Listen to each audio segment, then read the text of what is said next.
Oi, galerinha do primeiro ano. Esse vídeo tem parceria com a empresa Sonhando com a Luciana, fazendo do seu sono uma aprendizagem. Pesadelo. Aprendizagem. Pesadelo. Porque a minha filha não teve a capacidade de deixar eu aparecendo nesse vídeo, tá, pessoal? Então vai ficar só a minha voz. Lógico que agora vocês não usarão para dormir, mas mais tarde, à noite, vocês podem utilizar. Sério agora, pessoal. Esse vídeo ele é rápido, simples, porque eu também tô deixando um outro vídeo disponível para vocês assistirem um pouquinho mais completo, mas como o cara fala assim, dá um pouquinho de sono, então eu resolvi fazer o meu próprio vídeo, tá? É que no outro vídeo que eu vou deixar disponível para vocês tem exemplos com os versos, e aqui eu não tenho exemplo com os versos. Vocês podem copiar no caderno de vocês, né? Porque não tem no livro de vocês essas informações. Isso todos os anos eu passo extra, tá? Bora lá. Classificação das rimas. A gente tem vários tipos de classificação para as rimas. Nós temos dentro dessas classificações a fonética, o valor, a posição. Então, vamos começar aqui pela fonética, mas nós temos vários tipos. Vocês já estudaram isso ano passado, só relembrando, tá? Eu acho que no 8º ano também, se eu não me engano. Mas, enfim, bora lá. Dentro da fonética, pessoal, eu posso ter, então, uma rima perfeita ou uma rima imperfeita. O que é a rima perfeita? Ela também é chamada de consoante. Ela tem ali em relação ao som, perfeita em relação ao sonzinho dela. Som vocálico, consonantal, se repetem. Então, por exemplo, falado, cantado, partido, dormido, chorado, beijado. Olha que lindas essas rimas. Elas têm esse finalzinho igualzinho, perfeitinho. Já a imperfeita, ela pode ser toante ou assoante, e esse nome assoante tem também em relação às figuras de linguagem com a assonância, tá? Que é uma figura de linguagem. E podem ser aliterante, que daí também é uma figura de linguagem, a aliteração. Então, tem a ver aí com o som, tá? Quando eu tenho toante ou assoante, o som é vocálico. A única rima que tem é entre as vogaizinhas. Aqui eu tenho boca, moça. Percebem que aqui, olha, na perfeita, tanto tem vogal e consoante, cantado, falado, né? Já aqui na toante, ele só tem a vogal, boca, moça. Por exemplo, o azinho. A literante é o som consonantal. Fez, faz. O que tá aqui rimando, tanto tem o F quanto tem o Z, tá? Mais esse Zzinho aqui. Isso também é recurso dentro do gênero lírico, né? Que eu falei na outra videoaula sobre usar figuras de linguagem para enriquecer o poema. Em relação ao valor, pessoal, ela pode ser rima pobre ou preciosa. Rima rica é aquela que vai ter rima com classes gramaticais diferentes. Por exemplo, altar é um substantivo que rima com desenhar, que é um verbo. Olha que riquíssimo. Isso para quem gosta de batalha de rima fica super legal, viu? E rima pobre é aquela que a gente mais produz, que é aquela de criança, sabe? Tipo que ela vai rimar com as mesmas classes gramaticais. Gato é substantivo, pato é substantivo, e os dois rimam, mas dá aquela ideiazinha de desenhar, pintar, sonhar, por exemplo. Rima pobre, porque eu tô usando verbo, verbo e verbo. Outro, correr, fazer. Rima, lógico, é uma rima? Lógico, mas ela é pobre, porque correr é verbo e fazer também é verbo. Mas ela pode ser rara ou preciosa, ou seja, ela vai ter verbos e pronomes, e esses verbos pronominais aqui, por exemplo, estrelas, vê-las. Estrelas é substantivo, Vê-las, vê, na verdade, é do verbo ver, e las é pronome oblíquo. É muito rara mesmo, tá, pessoal? É muito difícil fazer uma rima rara. Em relação às rimas e a sua acentuação, pessoal, a gente tem a aguda, que para mim não tem sentido nenhum ter o nome de masculina, porque para mim voz aguda ou no piano, o que é agudo me lembra o feminino e o que é grave me lembra masculino, que é a voz do homem, ou no piano, as notas graves ali vão ser voltadas para a voz masculina. Mas aqui, no nosso estudo de rimas, a voz aguda é a masculina e a grave é a feminina. A aguda vai acontecer com as oxítonas. Olha lá, céu, chapéu, coração, mamão. Então, aqui a oxítona, para quem não lembra, é a última sílaba tônica da palavra. A penúltima sílaba é a paroxítona, sílaba tônica, e a antepenúltima é a proparoxítona. Se você não lembra disso, fica tranquilo. Em gramática, a gente vai estudar isso ainda esse bimestre na semana que vem, tá? Sobre a grave feminina, é a que vai ter ali a rima na paroxítona. Olha lá, cedo. Qual é a sílaba tônica da palavra cedo? Você fala cedo ou cedo? Cedo. Então, a sílaba tônica é C. Por isso, ela é grave, porque ela é uma palavra paroxítona.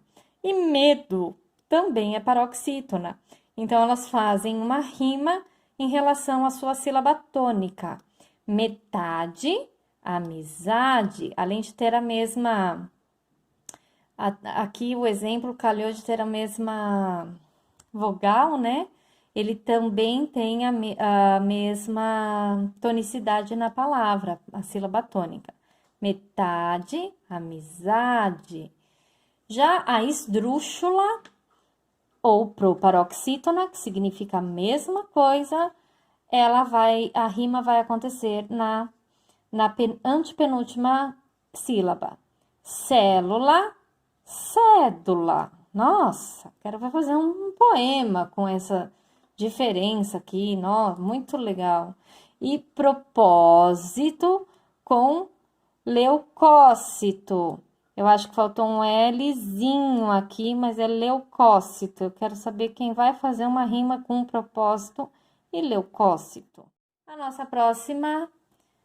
Nosso próximo estudo de rima é a posição no verso. Ele pode ser externo ou ele pode ser interno. Olha, externo, no fim do verso, que é o mais comum.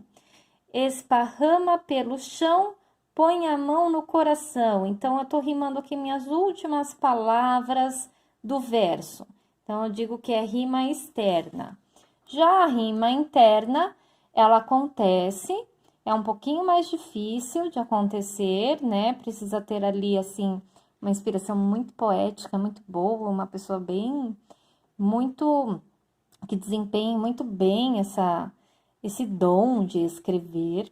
E aí, a rima interna, ela acontece no interior do verso. Olha lá, a bela bola do Raul, bola amarela.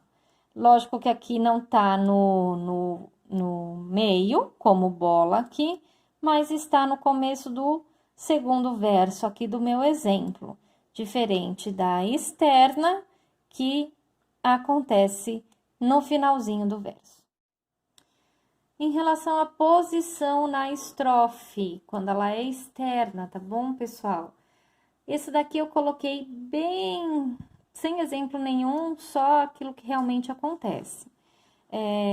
Dentro desse estudo de classificação das rimas, em relação à posição na estrofe, a gente começa sempre pela primeira letra do alfabeto para o primeiro verso.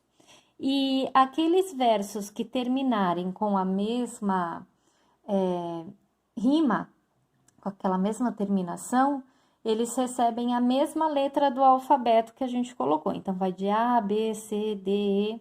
No outro vídeo que eu vou deixar para vocês, ele dá exemplos, assim, nos versos mesmo, que fica um pouco mais claro, tá?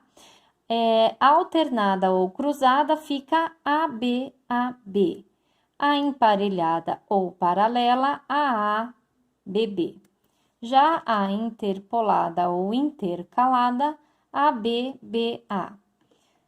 As encadeadas acontecem no fim de um verso e rima com o começo ou meio de outro, que é aquele que eu acabei de mostrar para vocês, que vai acontecer na rima interna, tá? A misturada ou mista, ela não tem sequência. Então, eu tenho o verso A, B, depois eu tenho C, depois eu tenho D, e aí eu volto CC, e assim por diante. A, B, A. Então, ele fica tudo misturadinho, essa sequência, várias vezes em vários versos. Aparece a rima, repete aquele finalzinho igual, tem rima, mas não tem uma sequência certa, tá bom? Versos brancos ou soltos, que não rimam com outros versos. Aí, a gente nem consegue exatamente classificar total, fica A, B, C, D. Ele não volta muito, pode aparecer um ou outro, mas não volta muito, tá? Por exemplo, caída, instantes, mares, distantes, tá bom? Ele não tem aqui uma rima entre esses dois.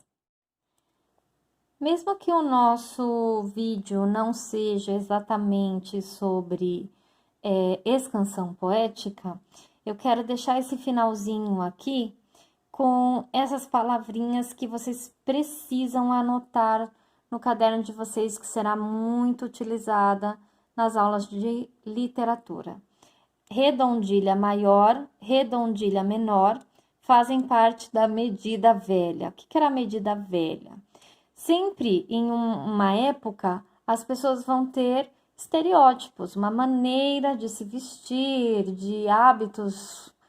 Então, em um momento, né, na história, a moda, vamos se dizer assim de uma maneira bem simples, era escrever versos. Todo mundo que escrevia tinha que escrever versos na medida velha. Isso vale para a Europa, tá, gente? Porque a Inglaterra tem ali as escolas literárias dela, os períodos ali deles, né? Os países asiáticos, isso daí já é um outro tipo de estudo. A gente sempre que pensa no nosso estudo de literatura, a gente tem que pensar na Europa, em Portugal, e como Portugal fazia parte da Europa, e então a gente pensa ali no que eles inventavam, as descobertas, a tecnologia, os inventos, tudo que vinha dali, tá? Então, por um momento, todos que escreviam poema naquela região ali, escreviam em medida velha. Era uma técnica de escrita, de escrever poema. Eles só valorizavam se estivesse escrito em medida velha. O que é a medida velha? Quando você separa as sílabas poéticas, tá lá no vídeo da Dani, é bem claro, bem simples a explicação dela. Você tem 7 sílabas ou 5 sílabas. Por que é importante vocês saberem isso? Porque vai ter escolas literárias que eu vou falar assim, gente, naquele tempo eles só escreviam redondilha maior ou menor, ou eu vou dizer, característica do poema em tal escola literária, medida velha. Isso também aparece nos vestibulares, tá? Eles colocam esse termo. Já a medida nova era a medida de separação silábica de 10 sílabas poéticas em um verso. E aí também, em um período, era moda escrever assim. Por exemplo, como eu estou utilizando bastante, o Camões.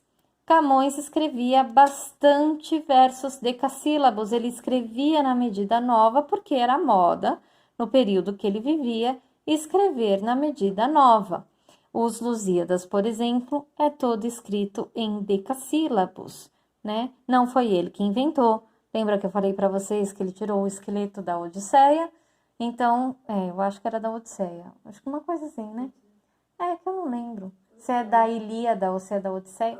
Mas, enfim, Ele tirou ali o esqueleto de outra obra, mas era moda, voltou para o clássico, né? Por isso que o tempo que ele escrevia era o classicismo, porque estava voltando a regras gregas do clássico. Então, eles voltaram, por exemplo, a escrever em medida nova. Então, medida velha, redondilha maior ou menor, muito utilizada em letras de música, e medida nova, 10 sílabas poéticas. Por hoje é só, meus queridos. Boas aulas EAD para vocês.